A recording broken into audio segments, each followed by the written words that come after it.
திருச்சிற்றம்பலம். தென்னாடுடைய சிவனை போற்றி, இந்நாட்டவர்க்கும் இறைவா போற்றி. அனைவருக்கும் வணக்கம். நாம் இன்னைக்கு 2025ஆம் ஆண்டு பிப்ரவரி மாத பலன்கள் கடக ராசிக்கு எப்படி இருக்கும் அப்படிங்கறத நம்ம முழுமையா பார்க்கலாம். அதற்கு முன்னாடி நம்மளுடைய சேனலை சப்ஸ்கிரைப் பண்ணிக்கோங்க. பெல் பட்டன்ல ஆல் அப்படின்னு சொல்லக்கூடிய பட்டனை கிளிக் பண்ணிக்கோங்க. அப்பதான் நம்ம போடக்கூடிய அனைத்து பதிவுகளுமே உங்களுக்கு உடனுக்குடன் வந்துட்டே இருக்கும். நம்மளுடைய சேனல்ல ஆன்மீகம், ஜோதிடம், பரிகாரங்கள் சார்ந்த எல்லா விஷயங்களும் கொடுத்துட்டு இருக்கோம். அதையும் நீங்க பார்த்து பயன்பெறுங்கள். கடகராசியை பொறுத்த வரைக்கும் பார்த்துட்டீங்கன்னா இந்த மார்ச் மாசத்தோட தான் நமக்கு இந்த அஷ்டமச்சனியினுடைய தாக்கம் அப்படிங்கிறது விலகுது. அது வரைக்கும் கொஞ்சம் எல்லா விஷயங்களையும் கொஞ்சம் கவனமாக இருங்க அப்படிங்கிறத முன்னெச்சரிக்கை பதிவு. அதே போல உங்க ஜாதகத்துல சுக்கிரன் ராகு சேர்க்கை, சூரியன் சனி சேர்க்கை இதெல்லாம் இருக்குதான்னு பார்த்துக்கோங்க. ஏன்னா இந்த சுக்கிரன் ராகு சேர்க்கை அப்படிங்கிறது மிகப்பெரிய பண வரவு, மகாலட்சுமி யோகத்தை கொடுத்தாலும் கூட சில ஒரு வகையான செய்யாத தப்புக்கு ஒரு பழி பாவங்கள் ஏத்துக்க வேண்டிய ஒரு சூழ்நிலைகளை கொடுக்கக்கூடிய ஒரு மாதமாக இருக்கும் அப்படிங்கிறது உண்மை. ஏன் சொல்றேன்னா, இது முதல்லயே சொல்றதுக்கு காரணம் என்னன்னா, உங்களுக்கு அஷ்டமச்சனி அவமானத்தை கொடுக்கும் அப்படிங்கிற ஒரு விதிகள் உண்டு.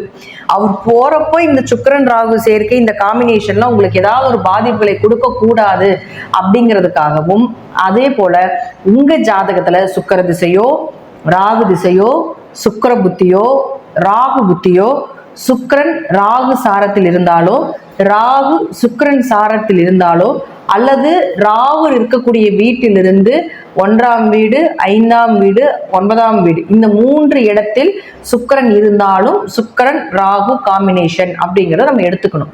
அப்போ இதெல்லாமே உங்க ஜாதகத்தில் இருந்தால் கடகராசி அன்பர்களே கொஞ்சம் இந்த மாதம் கொஞ்சம் கவனமா இருங்க. ஆண்களாக இருந்தால் பெண்களிடமும், பெண்களாக இருந்தால் ஆண்களிடமும் இளம் பருவம், இந்த பருவத்தில் இருக்கக்கூடிய ஒரு அமைப்பில் இருக்கக்கூடியவர்கள் உங்களுடைய மொபைல் சார்ந்த விஷயத்துல, அதே போல உங்களுடைய சேஃப்டில ரொம்ப கவனமா இருங்க. எப்படியும் உங்களுடைய தேவையில்லாத பிரச்சனைகளுக்கு இந்த சுக்கிரன் ராகு ஏற்படுத்தி கொடுத்து விடுவார் அப்படிங்கிறது சொல்றோம். அதே போல உங்க ஜாதகத்தில் இந்த சுக்கிரன் ராகு காம்பினேஷன் என்ன பண்ணும் அப்படின்னு பார்த்துட்டீங்கன்னா, இது உச்சகட்டமான மகாலட்சுமி யோகத்தை கொடுத்தாலும் கூட உச்சகட்டமான பெண் சாபத்தை கொடுக்கக்கூடிய ஒரு ஜாதகம். அப்போ உங்க பங்காளி உறவுகள், உங்க வம்சத்துல, உங்க குடும்பத்துல எல்லாத்துலயும் பார்த்துட்டீங்கன்னா பெண்கள் சார்ந்த விஷயங்கள் எல்லாமே ஒரு ஃபெயிலியர். இளம் வயதிலேயே பெண்களுடைய நிலைகள் சரியில்லாம இருக்கிறது, கணவன் மனைவி விட்டு வாழ வேண்டிய ஒரு சூழ்நிலைகள், குடும்பத்துல நிறைய பிரச்சனைகளை சந்திப்பது, ஆண் வாரிசாகவே பிறப்பது அல்லது பெண் வாரிசாகவே பிறப்பது, இருக்கின்ற பெண் குழந்தைகள் ஒரு நிம்மதி இல்லாம இருப்பது, வளர்ச்சி இல்லாம இருப்பது, அதே போல கட்டிட்டு வந்த பெண்களும் உங்க குடும்பத்தில் வரக்கூடிய மருமகள், இது போல கட்டிட்டு வரக்கூடிய பெண்களும் நிம்மதி இல்லாம இருக்கிறது, நம்ம குடும்பத்தில் பிறந்து வெளியே போயிருக்கக்கூடிய பெண்களும் நிம்மதி இல்லாம இருக்கிறது. இதெல்லாமே பெண் சாபத்தினுடைய அறிகுறிகள். இதுலயே நீங்க தெரிஞ்சுக்கலாம் உங்க ஜாதகத்துல சுக்கிரன் ராகு காம்பினேஷன் இருக்குது அப்படிங்கறத தெரிஞ்சுக்கலாம். பிறந்தன்ன பெண் குழந்தைகள் இறப்பது, பருவமே ஆகாம இருக்கிறது, அதே போல பாத்துட்டீங்கன்னா 20 வயதுக்குள்ளேயே பெண்கள் இறப்பது, இதெல்லாமே பாத்துட்டீங்கன்னா பெண் சாப ஜாதகம் தான். அப்ப நீங்க தெரிஞ்சுக்கலாம் உங்க ஜாதகத்துல இந்த போல உங்க வம்சத்துல உங்க குடும்பத்துல நடக்குது அப்படின்னா இது பெண் சாப ஜாதகம். அப்போ உங்க ஜாதகத்திலே அந்த அமைப்பு இருக்குதுன்னா இந்த மாதம் கொஞ்சம் கவனமாக இருந்து, இது குறிப்பிட்டு கடகராசிக்கு அஷ்டமசனி நடக்கிறதுனால இது அவமானத்தை கொடுக்கும், பண வளர்ச்சியை கொடுக்கக்கூடிய சேர்க்கையாக இருந்தாலும் அவமானத்தையும் கொஞ்சம் கொடுக்கக்கூடிய சேர்க்கை அப்படிங்கிறதுனால நான் சொல்றேன். அதனால கொஞ்சம் கவனமாக இருந்து செயல்படுத்திக்கோங்க.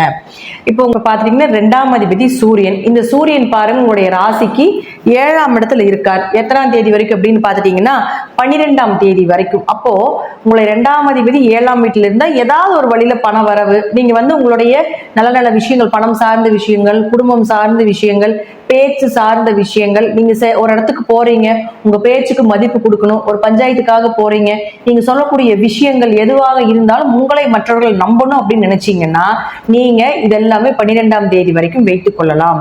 அதற்கப்புறம் பார்த்துட்டீங்கன்னா இந்த 2ஆம் அதிபதி 8க்கு போறாரு. 2ஆம் அதிபதி 8க்கு போனால் விபரீத ராஜயோகம் ஒரு வழியில எப்படின்னு பார்த்துட்டீங்கன்னா, இந்த ஷேர் மார்க்கெட் யோகம், வராத கடனெல்லாம் திருப்பி வர்றது, இதெல்லாம் ஒரு வகையில் இருந்தாலும் கூட பண ஏமாற்றத்தையும் ஏற்படுத்தி கொடுத்துரும். 8ங்கிறது உங்களுக்கு மறைவு ஸ்தானம். அப்போ யாரோட அங்க சேர்றாருன்னு பாத்துட்டீங்கன்னா 8ஆம் அதிபதியோடய சேர்றாரு. அப்ப 8 குறைவரோடைய 2ஆம் அதிபதி சேரும் பொழுது விபரீத ராஜயோகங்கள், திடீர் பண வரவு, இதெல்லாம் எல்லாமே ஏற்படுத்தி கொடுக்கும். உயில் சொத்து வர்றது, இதுல எல்லாமே பூர்வீக சொத்துல பிரச்சனைகளா இருப்பது, இதெல்லாமே இருந்ததுன்னா 12ஆம் தேதிக்கு மேல வம்பு வழக்குகள் மூலமாக வரக்கூடிய விஷயங்கள் எல்லாமே 12ஆம் தேதிக்கு மேல கிடைக்கும். அதே போல 12ஆம் தேதிக்குள்ள இயற்கையாகவே சுமூகமாக ஈஸியா வரக்கூடிய பணவரவு அப்படிங்கிறது எல்லாமே 12ஆம் தேதிக்கு முன்னாடியே வைத்துக் கொள்வது என்பது ஒரு சிறப்பான விஷயமாக இருக்கும். அடுத்தது பாருங்க, உங்களுக்கு புதன். இந்த புதன் அப்படின்னு சொல்லக்கூடிய 3 மற்றும் 12ஆம் அதிபதி, இந்த 3ஆம் அதிபதியும் போய் 8ல போய் நிக்குது. 12ஆம் அதிபதினு சொல்லக்கூடிய புதனும் பார்த்துட்டீங்கன்னா 11ஆம் தேதிக்கு மேல 8க்கு போய் நிக்கிறார்.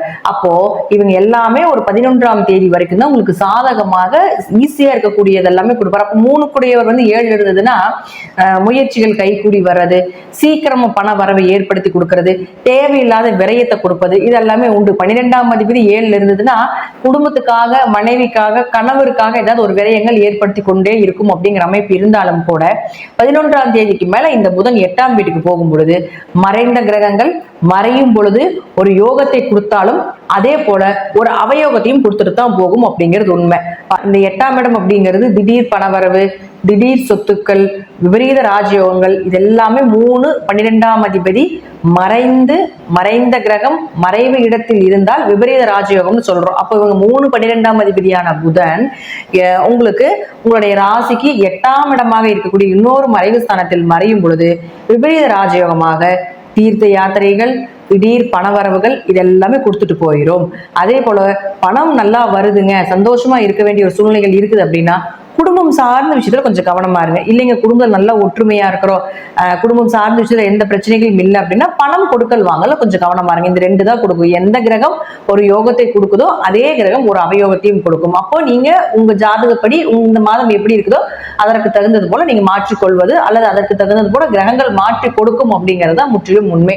அடுத்தது சுக்கிரன் யார் உங்களுக்கு 4 மற்றும் 11ஆம் அதிபதி. 4ங்கிறது தாய், சுகஸ்தானம், வீடு, மனை, சொத்து, சுகங்கள், லாபங்கள், இதெல்லாமே சுக்கிரன் கொடுக்கறதா. இந்த சுக்கிரன் வந்து உங்க ராசிக்கு 9ல் உச்சமாகிறது மிகப்பெரிய யோகம். வீடு வாங்குறது, சொத்துக்கு வாங்குறது, வண்டி வாகனங்கள் வாங்குறது, ஆரோக்கியம் சிறப்பா இருக்கிறது, மனைவி மூலமாக, கணவர் மூலமாக ஏதாவது ஒரு சொத்துக்கள் வருவது, தாய் சொத்துக்கள் வருவது, எதிர்பார்த்த லாபத்தை விட மிகப்பெரிய லாபங்கள் கிடைப்பது, இது எல்லாமே சுக்கிரன் உச்சமாக இது ஒரு மாதத்தில் நிச்சயமாக நடந்தே தீரும் உங்களுக்கு. ஆனாலும் அதே தான் நான் உங்களுக்கு முதல்ல சொன்னதா, சுக்கிரன் ராகு காம்பினேஷன் மகாலட்சுமி யோகத்தை கொடுத்தாலும் ஒரு வகையில நீங்க கொஞ்சம் உங்களுடைய நிலைகள்ல கொஞ்சம் கவனமா இருந்துக்கோங்க. உங்களுடைய கேரக்டர் வைஸ்ல வீட்டுல குழந்தைகள் சார்ந்த விஷயத்துல இந்த சுக்கிரன் ராகு காம்பினேஷன் உங்க ஜாதகத்துல இருந்ததுன்னா கொஞ்சம் கவனமாக இருங்க அப்படிங்கறத நம்ம சொல்லக்கூடிய ஒரு விஷயம்.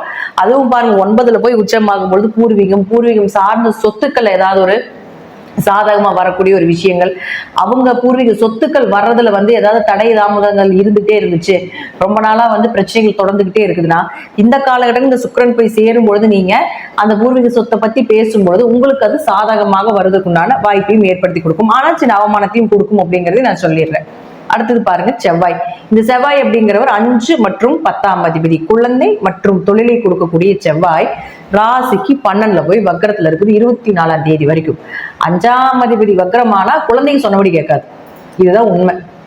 குலதெய்வம் 2 குலதெய்வமா இருக்கும் வக்கரகிரியா இருக்கும் பொழுது, அல்லது ஜாதகத்திலே 5ஆம் அதிபதி அப்படிங்கிறவரை வக்கரமாக இருந்தால் 2 குலதெய்வங்க அப்படின்னு நம்ம சொல்லுவோம். அல்லது மண் எடுத்துட்டு வந்து வழிபாடு பண்ணிட்டு இருக்கீங்கன்னு நம்ம சொல்லலாம். இதெல்லாம் 5ஆம் அதிபதி வக்ரமானா நடக்கும்.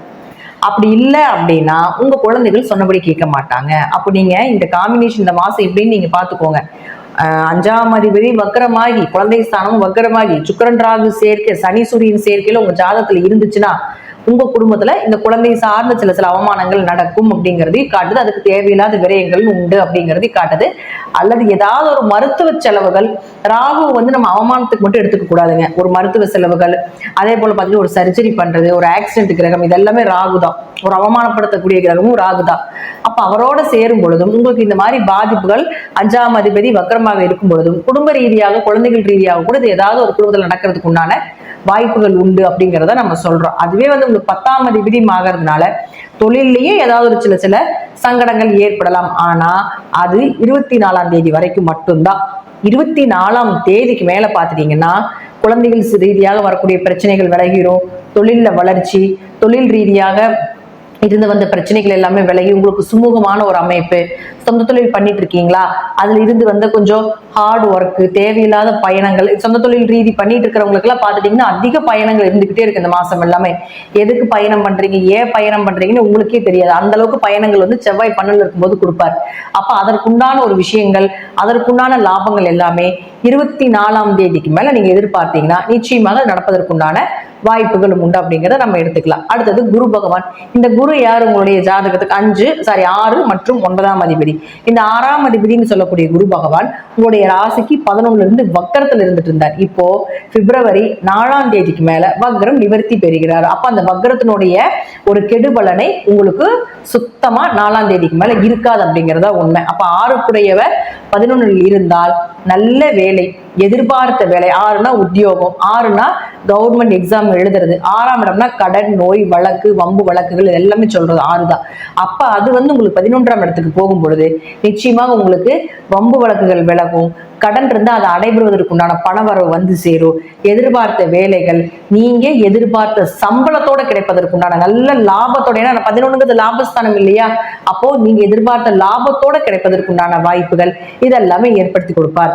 அது மட்டும் இல்லாம அவர் 9ஆம் அதிபதியும் ஆகிறதுனால 9ஆம் அதிபதி 11க்கு வரும் பொழுது பிப்ரவரி 4ஆம் தேதிக்கு மேல அப்பா மூலமாக உங்களுக்கு உதவிகள், பூர்வீக சொத்துக்கள் மூலமாக நல்ல லாபங்கள், ஒரு சொத்தை விற்கும் பொழுது, ஒரு சொத்தை விரயம் பண்ணும் பொழுது நீங்க எதிர்பார்த்ததை விட பெரிய லாபங்கள் கிடைப்பதற்குண்டான வாய்ப்பு இதெல்லாமே இந்த குரு இந்த மாதம் உங்களுக்கு ஏற்படுத்தி கொடுப்பார். அடுத்தது சனி பகவான். இந்த சனி யாருன்னு பாத்துட்டீங்கன்னா உங்களுக்கு உங்களுடைய ராசிக்கு 7 மற்றும் 8ஆம் அதிபதி 8ல் இருந்து சூரியன் புதனோட சேர்க்கையாக இருக்கும் பொழுது வியாபாரம் செழிப்பாக இருக்கும் அப்படிங்கிறதா உண்மை. அதே போல உங்களுக்கு அஷ்டம சனி நடக்கிறதுனாலையும் கொஞ்சம் கணவன் மனைவிக்குள்ள இந்த காம்பினேஷன், சூரியன் சனி சேர்க்கை காம்பினேஷன், சுக்கிரன் ராகு காம்பினேஷன், இதெல்லாம் இருக்கும் பொழுது கொஞ்சம் கவனமாக இருங்க அப்படிங்கிறதா முற்றிலும் உண்மை. சூரியனும் சனியும் சேர்ந்தா ஆண் ஜாதகத்தால் அப்பாவுக்கும் பையனுக்கு பிரச்சனை வந்துட்டே இருக்கும்.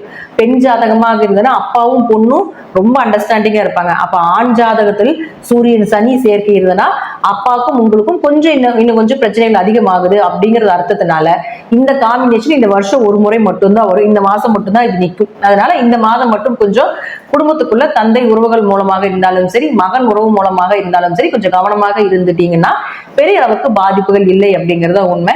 இருப்பினும் கடகராசிக்கு போகக்கூடிய காலகட்டத்துல சனி பகவான் ஒரு நல்லதை செய்து கொண்டுதான் இருப்பார், நல்லதை தான் கொடுத்துட்டு போவார் அப்படிங்கிறத முற்றிலும் உண்மை.